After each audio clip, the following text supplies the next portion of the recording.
அன்பு தாய்மார்களே, பெண்கள் பேருந்துகளில் இலவசமாக பயணம் செய்யலாம். என்ன ஒரு அற்புதம்! முன்பெல்லாம் எடுப்படாத எடப்பாடி பழனிசாமி ஆட்சியில பேருந்து கட்டணத்தை உயர்த்தப்படுவாங்க. அம்மையார் ஜெயலலிதா ஆட்சியிலையும் பேருந்து கட்டணம் உயர்த்தப்படுவாங்க. ஆனா இன்றைக்கு பெண்கள் சந்தோஷமாக இருக்கிறாங்க. அன்னைக்கெல்லாம் கண்டக்டர் கொஞ்சமா பண்ணுவாரு, அதாவது டிக்கெட் கொடுமா, உங்க அப்பா விட்டு போசாம அப்படின்னுவாரு. இப்ப யாராவது வந்து கண்டக்டர் கேட்க சொல்லு, எங்க போறீங்கன்னா நம்ம சொல்றோம் பாரு, எங்க போனா உனக்கு என்ன, நாங்க போவோம் வருவோம் போவோம் வருவோம். ஐயோ, அதுவும் முன்பெல்லாம் நம்ம வீட்டுக்காரர் என்ன பண்ணுவோம் தெரியுமா, டாஸ்மார்க்கை போட்டு வந்து அடிச்சு விடுவாரு. அடிச்சு விட்டு நம்ம அம்மா அப்பா அம்மா வீட்டுக்கு கோச்சிட்டா போனா கூட நம்மகிட்ட அவர்கிட்ட போய் காசு கேட்கணும். இப்ப யாராவது அடிக்க சொல்லு, கொய்யால நீ என்னத்தையாவது என்னை அடிச்சினா எங்களுடைய முதலமைச்சர் இலவசமாக பேருந்தில் பயணம் செய்யலாம் சொல்லியிருக்கிறாரு.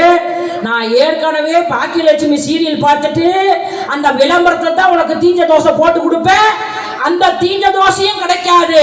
ஐயோ சாமி, அப்படிலாம் வேண்டாம் அப்படின்ற மாதிரி இன்று பயந்து கொள்ளக்கூடிய ஆண்கள் பெண்கள் இன்றைக்கு நெஞ்சை நிமிர்ந்திருக்கிறார் என்று சொன்னால் அதற்கு காரணம் மாண்புமிகு தலைவர் தளபதி மு.க. ஸ்டாலின். அதுவும் கிராமத்துல எல்லாம் பெண்கள் பேருந்துகளில் ஏறிக்கொண்டு மகிழ்ச்சியோடு சந்தோஷமாக வெளிநெடுக காட்டுமல்லி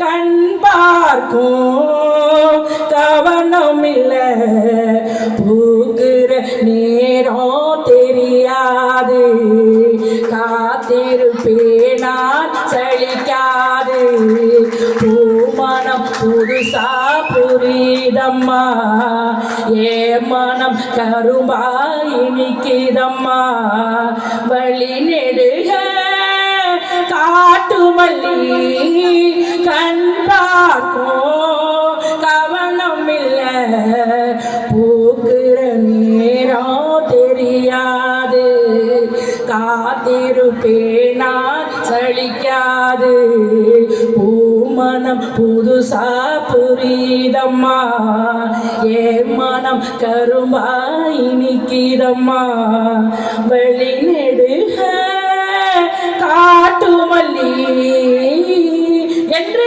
திராவிட மாடல் ஆட்சியின் தலைவர் தளபதி மு.க. ஸ்டாலின் ஆட்சியில் பெண்கள் மகிழ்ச்சியோடு செய்யறாங்க. எங்க அம்மால அந்த ஆட்டுக்குட்டி அண்ணாமலை டைம் இல்லடா பைத்தியக்கார பயல, உன்ன மாதிரி அரலூசு நான் பார்த்ததே இல்லடே. ஏண்டா நான் தெரியாம கேட்கறேன், நாங்க மட்டும் தமிழ்நாட்டில் மட்டுமா டாஸ்மார்க் வைக்கிறோம் இல்லையா? அது இந்தியா ஃபுல்லா நடக்குது, உலகம் ஃபுல்லா நடக்குது. அவன் லூசு, அவன மாதிரி ஒரு லூசு உலக வரலாற்றில் யாரும் கிடையாது. என்னன்னா, அதாவது பஞ்சில் அடிச்சுக்கிறான், பை நீலாம் ஒரு தலைவனாடா, அதாவது அடிச்சுக்கிறான்.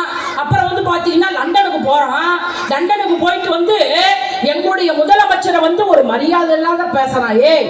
இன்னைக்கு கூட எங்களுடைய இன்னைக்கு யூடியூப் நமக்கு வந்து பழி வாங்க போகுது. இன்னைக்கு கூட